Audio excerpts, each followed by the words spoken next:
All right, this lecture is going to cover chapter 2, or the beginning of chapter 2 in the Nolan and Heinzen. So we're really going to get into frequency distributions.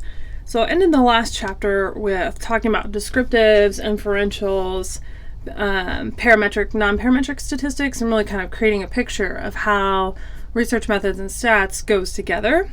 But this is where we're going to really get into the descriptive portion of the statistics.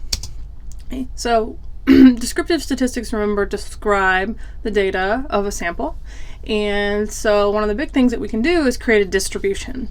So a distribution is a part of descriptive stats where we take the data and graph it. And this really moves into chapter 3, which is all about graphs. And so we're going to make graphs of our data in this lecture and also talk about frequency charts. So in this particular book, one thing that they do is they talk about frequency distributions. And what they really mean is a higher level, like frequency something. So frequency distribution describes the pattern of the data of a set of numbers by displaying either a count, like a frequency count, hence the name, or a percent of those variables. And they use this term interchangeably to mean 4 different things. And so if you're talking about describing just one variable at a time, either a categorical or a continuous variable, there's kind of 4 ways to do this, and the book calls all of these frequency distributions, which is a little confusing. Okay, so there's a frequency table, which is a table of data, a grouped frequency table, and I have slides for each of these, so we're going to go over them one at a time. A frequency histogram, or often people just call this a histogram, and a frequency polygon. Okay, now these first two, pin going here. Well, I thought I got the pin going. Bad. Yeah. There we go. So these first two are really for discrete data. So this is for anything that is discrete. Okay, I'm not going to do that. That looks terrible. So discrete data. Whereas these two here are really more for continuous data. So anytime you're making a table, it works much better if the data is discrete or has very few values, like one of those Likert scale interval questions. And then frequency histograms and frequency polygons work much better if the data is continuous and has lots of values that you can sort of group into a histogram. Okay, so we'll walk through each one of these one at a time. And so we're going to do a lot of this in R, and we're going to use some built-in data that's part of base R, so it comes where you don't have to add anything, to make these tables and histograms. So we're going to load the air quality data set using data air quality. And when this pops up in the window, in the environment window, which is the top right, it'll say promise next to it. I don't really remember why, but it's there. It just doesn't show you everything. So I'm here. Open up RStudio. And close all this crazy stuff I was doing. Okay. So I'm gonna start a new R script, so plus and then R script here, just so I can save this, make this a little bigger. Okay. So first thing we're gonna do is load air quality. Okay.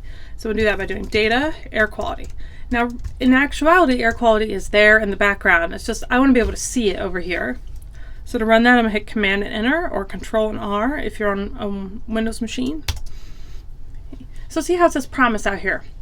Now as soon as I do something with it and make a histogram, make a frequency table, this will appear. But if you want to know what's in this data set so that you know how to type the names of the columns, you can also do head for header of the data and then the name of it. Okay. And see, as soon as I started doing that, it popped up over here, but the head function will show you the first 6 rows. So it shows you kind of a header of what's in the data. Now it popped up under data, which means that this is a data frame or matrix. And it gives me my little drop down arrow here so I can see the column names. I can also see it when I do the head function. Okay. They do have to be spelled exactly right. You can also click on it and have it pull up over here. So this is what the data set looks like. You can see it's got some missing values here. That's what the little NA stand for. And then we've got more continuous type data, temperature and wind, solar and ozone, and more categorical type data with month and day. Now these aren't listed as categorical, they're integers in the data set. But month literally is a discrete variable that we've given a number to. All right, so we've done that. Now, frequency table, just in general, includes several different things. So it's going to have values. What are the values that you've assigned to the variables in question? So this is the operational definition idea. And so what are all the possible numbers in the data we are looking at? And then the frequency, so how many times each of those numbers appeared. So these could also be words, so we could have listed month as words. You can also change that to a percent or proportion. If I have frequency, why would I want to do a percent? Well, the thing about frequency is that it depends on the data you're looking at. So, you know, a count of 15 in one data set might be really small, but a count of 15 in another data set might be really large. So I told you there were 15 out of 200. It's not so many, but if I told you there were 15 out of 16, that's a lot.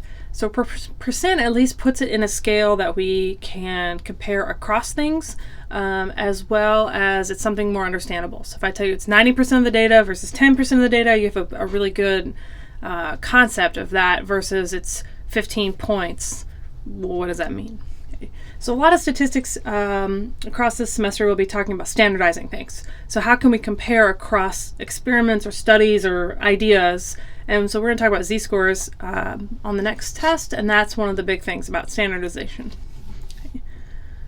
All right, so let me go back to Studio here. So how could I create a frequency table? So we're going to use the table function. Actually, I have it in here. Okay. So let me keep going here. Grouped frequency tables are frequency tables where the information has been sort of clumped together. So frequency tables by themselves are really good for discrete data or integer data that has very few values. But if there are lots of decimals, these tables are going to be large. And we'll see an example of that in a second. A grouped frequency table is where I've taken that information and just sort of squished it together. And so anytime like a professor gives you, oh, this many A's, this many B's, they've actually made you a group frequency table. Anytime people talk about income, they tend to talk about income brackets because talking about each person's individual income would be very cumbersome. So group frequency tables are really good for data with decimals and like a wide range of values. Okay, I could still do them for discrete data, but if I wanted to do continuous table, this would be a better option. Okay. So how do I do that in R? So for a frequency table, it's just the word table and then the column name. Okay, so on all the notes here, what I've tried to do is, oops, hit the scroll button, is if it's in italics, you have to change it. If it's not in italics, it should stay. So leave table alone, and then the column name is based on the data you're using. Okay. So the table function requires you to give it a vector or a column. And remember that if this column is in a data frame, you have to tell it where it's stored. So what do I mean by all that? So essentially, don't do this. If you do table air quality, you will lock up R and you'll have to crash it to restart it. So don't type that. You can if you want, but you're going to have to restart it.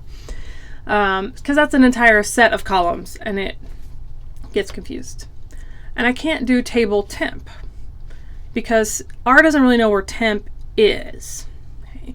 And this confuses people because I can see temp, it's right here. Like, so literally this column right here. But if I tried to do table temp, okay, what will happen is it will tell me down here that temp is not found. So what R sees is this. It sees air quality. And so it's just waiting for you to reference air quality. It does not see that there's a temp in air quality. Okay. So instead what I should do is air quality. So here's the data set. Hit the $sign operator. And so now with the $sign, I can tell which column it is. So it's data set name or data frame name, $sign, and then temp here. So it shows me all the little columns I can use. So let's run that. So what that does is it gives me kind of an ugly, but it's a frequency table. So these are the numbers in the data set here across the top of both rows. So there are 11 81s. And then this number here is the frequency within that row. So 156, 357s, 258s. Okay. Now, temperature's got kind of a wide range here, so 56 to 97. So it is a nice, warm, happy climate. And then I can see that there are some values are greater than others, and it really peaks here in the low 80s. But that's a lot of different things. Like if you were to put that into a table in Word, it would take up a lot of space. So instead, let's try thinking about making a grouped frequency table.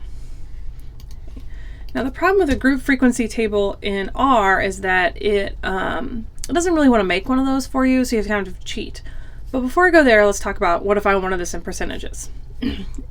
So I can divide this table by n. Okay, n is the number of participants total, and so how would I know how many that is? Well, I can see up here it's 153 observations, 6 variables, so that's 153 rows, so 153 people, maybe, there are no missing values, with 6 columns. Well, I told it to give me just 1 column. So I could divide this whole thing by 153. I'm going to hit the up arrow, and that will allow me to type the last thing that I had in R.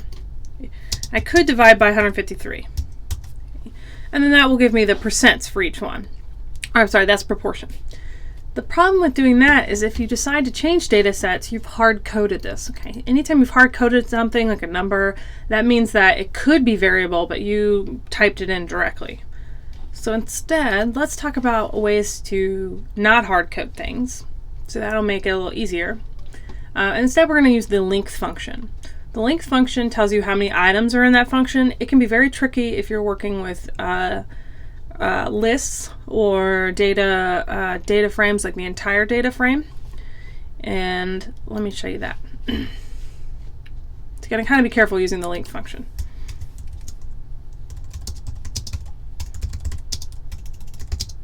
I can't spell. Okay. So the length function tells you how many things are in a column of data or a list or a data frame. And so if I type in air quality and temp, what would you expect it to give you? Well, there's 153 rows, so there's 153 items, and that's what we get. So it tells me there's 153 things in here. However, if I just type in air quality, what would you expect the number to be? Probably 153, right? Because there are 153 rows. It's 6. Because there are 6 things in air quality. 1, 2, 3, 4, 5, 6. Now each of those 6 columns has 153 rows. So you got to make sure when you're doing this percent idea. Oops.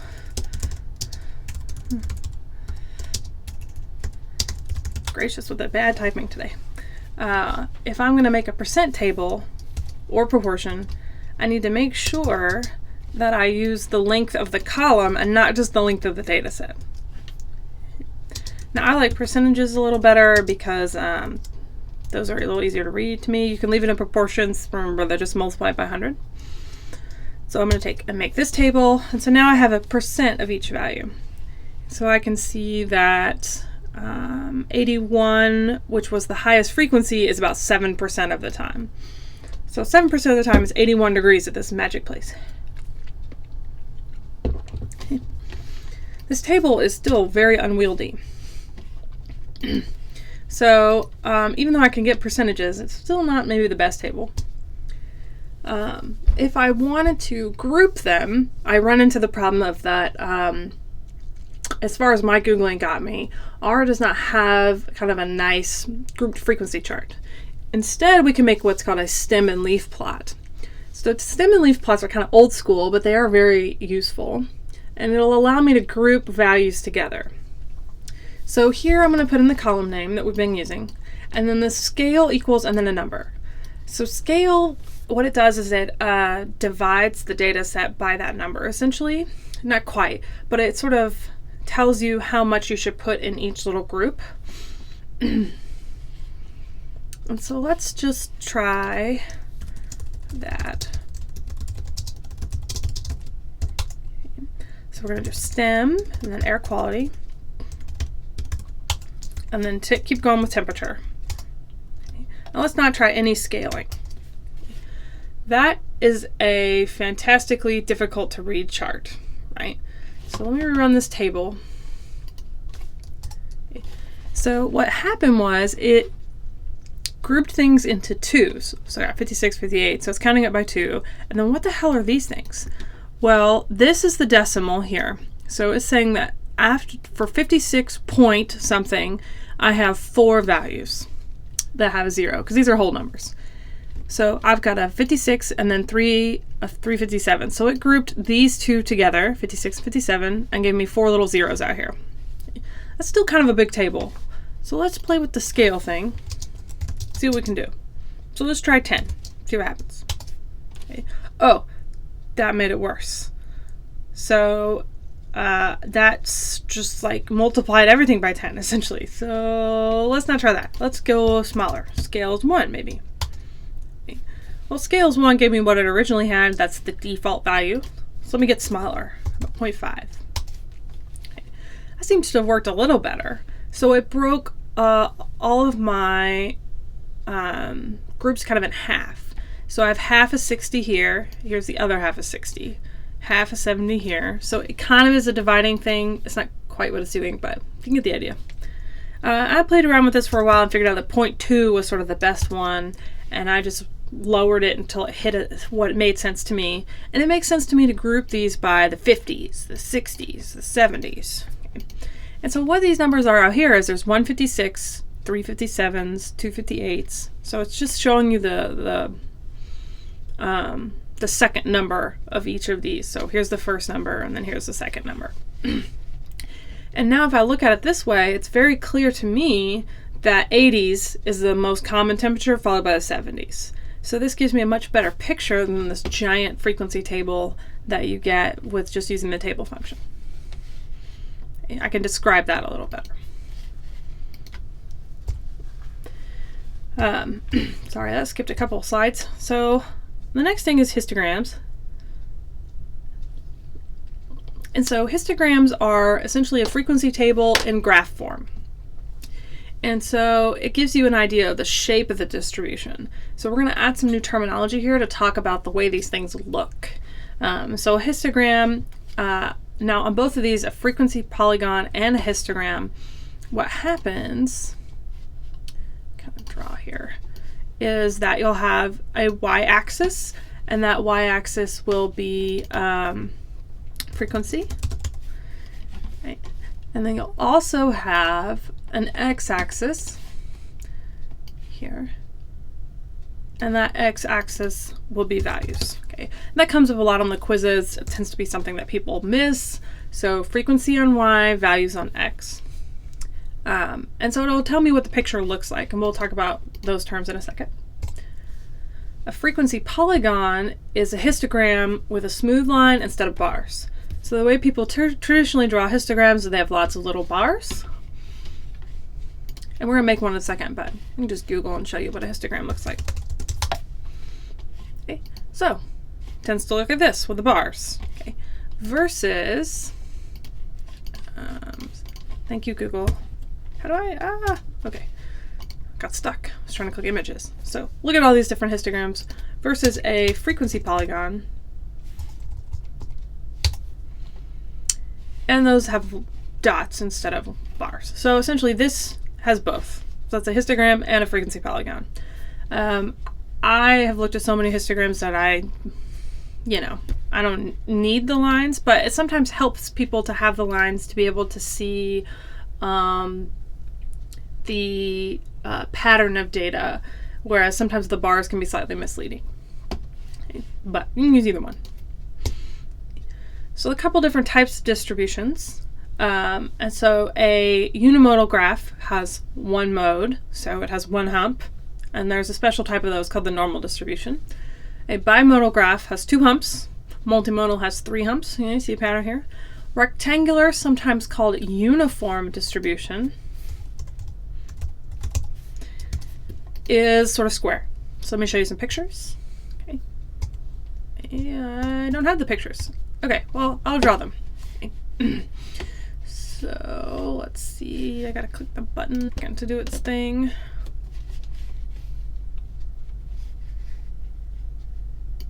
It's being a little possessed today.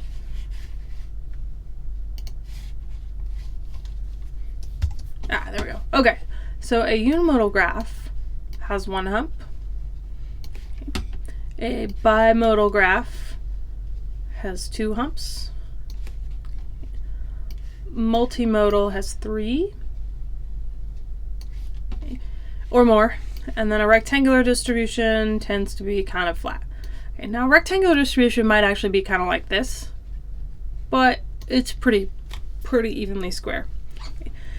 Now, one thing the book talks about is that in a bimodal distribution, the two peaks have to be perfectly equal, and I disagree with this. I think that in this particular scenario here, this is clearly the highest mode, right? And there's only one mode. It's in the largest, most occurring value here.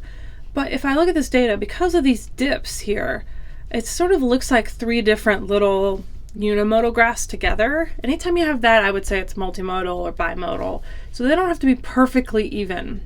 But technically the definition of a bimodal graph is where it has two modes.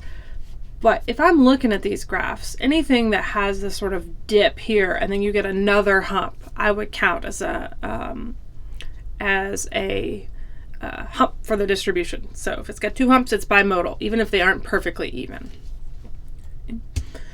We're going to talk about specifically the normal distribution. So the normal distribution is symmetric. Okay, that's a terrible version of it, but you get the idea. Okay, so symmetric means that if I fold it in half, hot dog style, and overlap them, they're perfectly even on each side. It's bell-shaped, so sometimes you'll hear this called the bell curve. And it's unimodal, so one hump. So I can have a bimodal distribution that's symmetric, but specifically this is a unimodal distribution.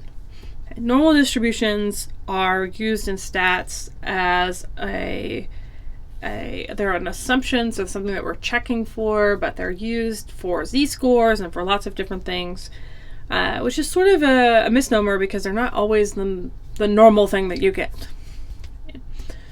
So here's a perfect example of the normal distribution. IQ is forced to be a normal distribution, just like the GRE or ACT or test scores. We can force those to be normal. And so in theory, at this line here, at 100, that's an average score. You can fold that in half and get an even number of people on each side. Okay. So these do have their advantages. We're going to talk a lot about these in the z-score section on why this would be a useful thing to have. But what if it's not normal? So let's talk about the instances when our distributions are messed up in some way. Okay, so how do they deviate from normal? There's two different ways to talk about this. We're going to talk about skew and kurtosis. You can have skewed distributions that are kurtotic, and you can have each one individually. So we're going to talk about them separately, but know they can occur together. Okay. So skew is about how much it leans. So I think about skew like politics. So how much do they lean to the left or the right? Okay. And this, I would say, is like one of the biggest things to put a star on for students. They tend to have a really hard time with this because it is sort of backwards conceptually. Okay. So a positive skew is where the tail is to the right and most of the data is on the bottom, which is the confusing part. Negative skew is when the tail is to the left and most of the data is on the top. Okay. So let's look at one. Okay. And so if we think about the data in a histogram being lined up from low on this end to high on this end, this doesn't make sense as a positive skew because all of the data is at the bottom. So why is it positive if all the data is at the bottom? Well, really, the issue is that skew is all about the tail. So if you put a little plus here, well, a minus here, skew is about where the data is not missing, but blank in a sense. And so if I were to chop off this tail, this positively skewed tail, the data then becomes normal. Okay. So the way I learned this was that it's a kitty cat, okay, and then it's all about the tail. So you don't want to step on the cat's tail. I mean, you don't want to step on cats in general. They'll bite you. But the tail idea. And so the tail is out here on the positive end, which means most of the scores are low. And this gets hard with the wording in like questions about this. So if the question says something like, I took a survey and all the scores were low, what type of skew is that? Well, if all the scores are low and a couple of them are high, that's a positive skew. Okay, if all the scores are high and a couple of them are low, it's a negative skew. So positive skew is often called a floor effect, where everyone's towards the bottom. Negative skew is a ceiling effect, where all the scores are towards the top. Okay. So big star there, that's the most commonly missed thing. Okay. Kurtosis, on the other hand, is how much it deviates from normal by looking at spread. So this is kind of how fat or skinny the distribution is. So a mesokurtic distribution here is normal. So this is the normal distribution. Okay. The K down here just stands for kurtosis. So kurtosis of 0 is a normal distribution. A leptokurtic distribution has fat tails and is very skinny. A platykurtic distribution is, the platykurtic one has fat tails and is very flat.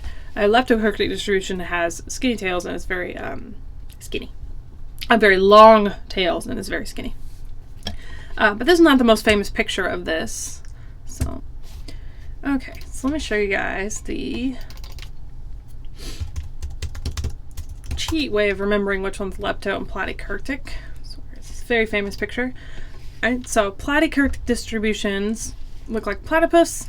Leptokurtic distributions are more like kangaroos with really long skinny tails, and they're boxing, I guess. I always remember leptokurtic as in I would have to leap over it. Platykurtic is the platypus one, so it's pretty flat. Okay. And so that is how you can remember which one's lepto and platykurtic. Mesokurtic is normal. No one ever uses that term. They just call it normal. All right. So how can I make charts to be able to tell if it's skewed, unimodal, or what would be the shape of the distribution, unimodal, normal, bimodal, multimodal, the skew, and the kurtosis? First thing we're going to do is use the ggplot2 package. This is a pretty complex package, so I'm going to work through like little bitty pieces at a time. There's a couple of different ways to do this, to install a package. You can do install.packages. They have to be in quotes. It's ggplot2. Or under packages over here, you can click install, do ggplot2, and then click install. Ooh, it's gonna be unhappy. I didn't type the whole name. There we go. So, I could run this. I already have this particular package on my computer, and so it just was like, hey, you have this already. Okay. And so it won't hurt you if you install it again if you already have it. If you don't have it, you will definitely need it for this part. Okay. And so I can scroll and see it's right here. The next thing you want to do is make sure you load the package. Now, when you install them, they're called packages. Once they're installed, they're called libraries. I know. I wish they weren't, but they are. So you type in library, ggplot2. Now, you can just click on it over here, and it will turn on. The problem with that is, like, if you're saving your code for later, and you don't remember that you had to turn that on, you'll get an error message when you try to run it. So I always type it directly into my code, but you can do it either way. So if you forget to turn the library on, what will happen is it'll tell you something not found. Oops, I don't need that window. And so that's generally when you've forgotten to load the library. ggplot2 is a big package, so if you're installing it, it might take a couple minutes. Make sure you're on the internet. And then if you're on a Mac, you might also need to install HMISC with a capital H. And it will warn you if it tried to use HMISC and it's not there. And your graph won't look like mine, so that might be the problem. And so really we're going to use this a lot more for chapter 3, but just kind of a preview of what's going on. What happens is ggplot2 creates layers. So it's a lot of like an old transparency sheet like that professors would use instead of an overhead. And so the first thing you have to do is sort of tell it what variables and what data set am I going to use in this plot, and then draw the pieces of the plot one at a time. So we're slowly adding layers to it. And so it's kind of like you had transparency sheets with like the x-axis label on it, and then what's in the graph, that sort of thing. Okay. So the first thing we're going to make is a basic histogram, and we're going to tell it the variables we want to use and save the plot so that we can create these layers. Okay. And so I what I'm going to do is type this over here.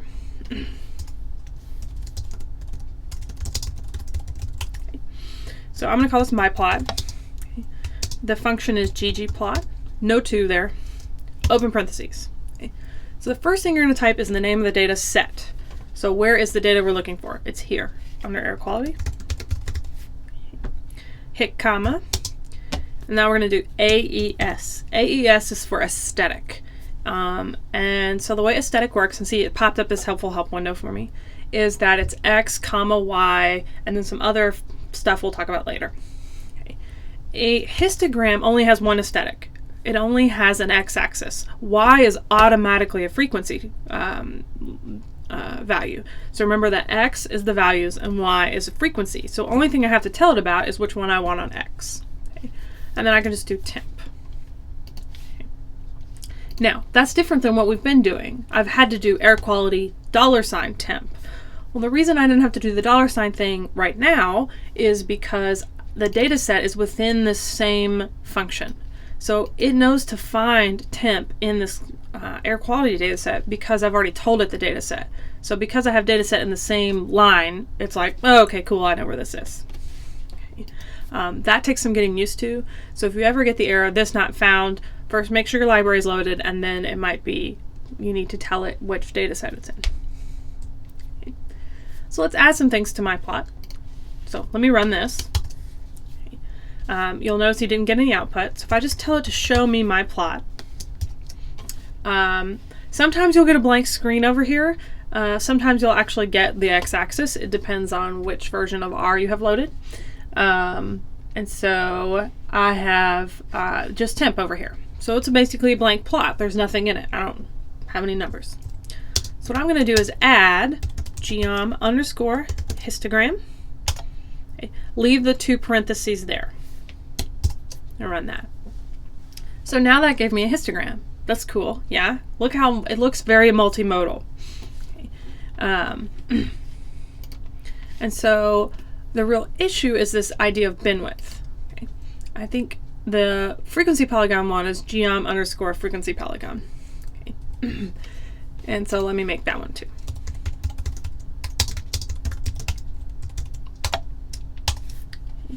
So if I kind of flip back and forth between them, you'll see that they're the same graph, but one has bars and the other one has a line. Now it gave me this little warning here that says bins equals 30. Pick a better value for bin width. So it's kind of warning you like, this isn't the best chart. So what happens to bin width?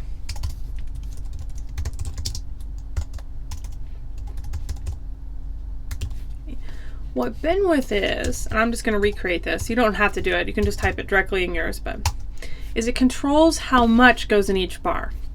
So let's just try 10. Okay, it picked 30. That's not so helpful. Let's just see what 10 does to our graph. Okay. Wow, that squished it up a lot. So here's the original graph. Back up. Here's the original graph. Here's my new graph. That looks much better. So it sort of collapsed a bunch of the temperatures together. I could try 5. Okay. So that pulled them out a little bit further. So the smaller the bin width, the more lines you're going to get. Okay. So if I did 0.2, you're going to get lots. You're going to get more and more bars. The larger the bin width, so the more data can go in each bar, the more squished it's going to be. Okay. So really with bin width, I always kind of start with 10, okay, and see what happens. It depends on the scale of the data too. So if your data is in income brackets, that's a very large range. So my bin width needs to be larger to start. But just kind of play with it, see what works best for you. Okay. Frequency polygon, I got the same issues. So bin width, I can change it here and get a much prettier picture. And bin width makes a huge difference because if I looked at this graph, I would say it's multimodal. If I looked at this graph, I'd say it's unimodal. So you really have to be careful because this is sort of the first you can lie with statistics quite easily. I would say that this is too zoomed out, like it's too specific.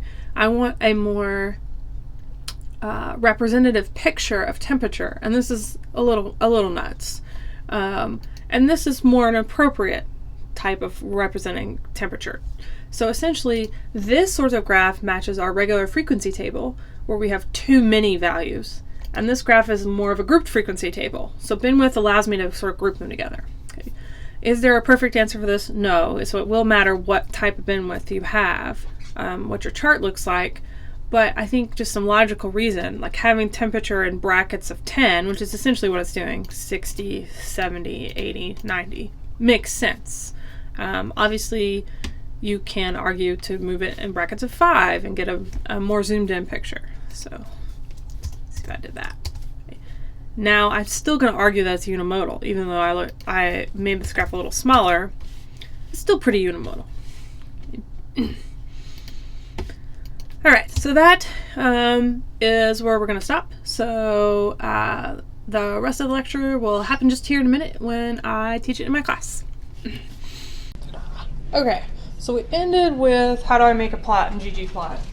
And then we're also going to cover just slightly a little bit on the homework, like how do I get the data from here to here. We haven't really touched on that yet. So remember that ggplot works in layers. So the first thing you have to do is create the basic picture for the graph.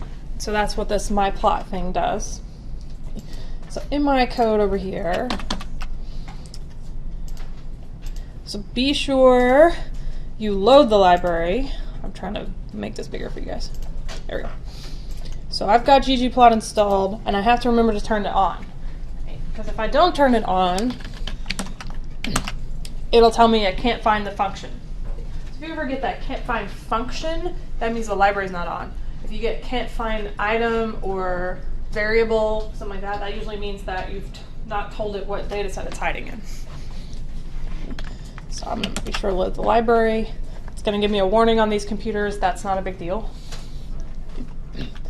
And then I don't have air quality open, but since air quality is a data set that R has saved in it, I don't really have to load it. But remember, it's plot equals ggplot, and that air quality is the data set name, temperature is the column name. And I didn't have to use the $sign operator because it already has the data set name in that line. And if you do use it, it won't hurt you. It's just that's why I didn't have to do it this time. So a reminder that aesthetic AES is what variable you're going to use. And in the histogram, there's just one variable that goes there. Next week, when we do bar graphs, there'll be more than one. So I could load the air quality data if you want to see it. If I tried to run my plot, I would just get a blank graph. Okay, so it shows me temp down there, but there's nothing on the graph. So now we're trying to add to the graph. This is kind of where we ended. So G on histogram, and be sure you have the little parentheses. They have to stay, even if there's nothing in them. Will give me a basic histogram. And then it kind of warns me at the bottom, like this bin width is bad. You probably shouldn't do that. So this graph, while I have the histogram, it's just kind of too zoomed in. So when you're working here, if you want to hit zoom, you can get a bigger version of it so you can see it a little better. If in Studio you like expand the windows and you make this plot window a little too small, sometimes it'll give you an error message. But if I were to look at this, I would say it's multimodal, right? It's got lots of modes. But I'm probably a little too many bars. So it's very similar to that frequency table where there were just too many data points. So we did that stem and leaf plot to group them together. So let's try to do the same thing here and squish it up some. Yeah. So that bin width thing goes in the open and closed parentheses. And I started with 5. You can do 10. That squishes up the plot pretty nice. Okay. So what is that 5 doing? It's making each one of these little chunks 5 data points. So this is 60 to 65. That's all the numbers in there. 65 to 70. And so if I did 10, it would squish up even more. So larger numbers make it more per bar. Smaller numbers spread it out per bar. It depends on the data size, though. So like on the homework, it's incomes, I think. And so the scale is much larger, so you'll have to make bin width larger to get it to be a smaller graph. So kind of my first in the lying with statistics, right? If I did it without the bin width, I'm making it look like temperatures all over the map, right?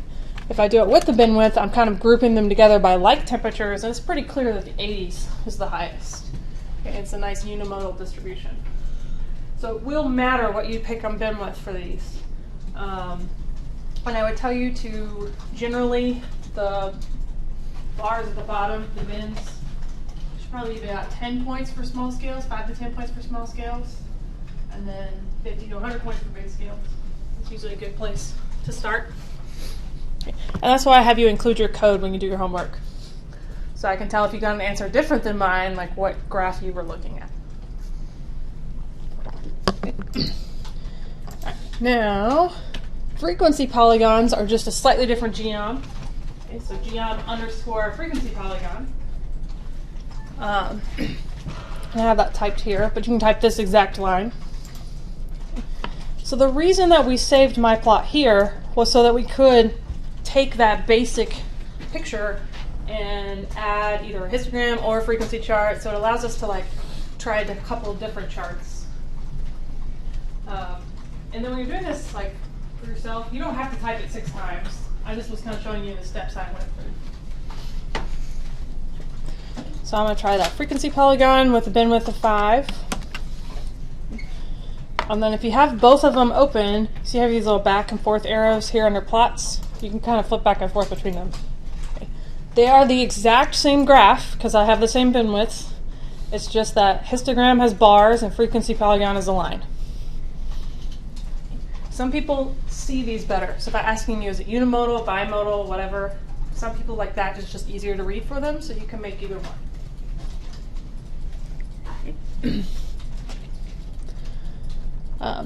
But you wouldn't probably do both. You could group them together. So I could do my plot plus geom frequency polygon, if I could spell, and add a histogram at the same time. It's going to look crazy. Okay. So you can't overlay them on top of each other, so we can add layers. So this is kind of what I was trying to show you. Like ggplot takes a basic graph and then just puts more and more crap on top of it. Okay. So it's kind of like, I guess, adding too many stickers to something. I don't know. Don't really do them together because that's really hard to read, but you could if you want to.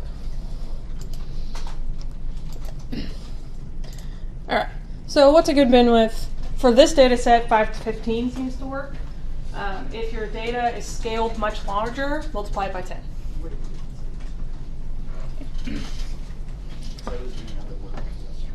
All right. Are you talking about air quality, Caleb? Yeah. Air quality is saved in base R, so it's automatically loaded when you open R. Oh, really? Yeah. It's not appearing in my environment. It'll let you use it even though it doesn't look like it's open. Okay, so air quality. Ah, that's nice. Yeah. It's a sneaky data set. All right.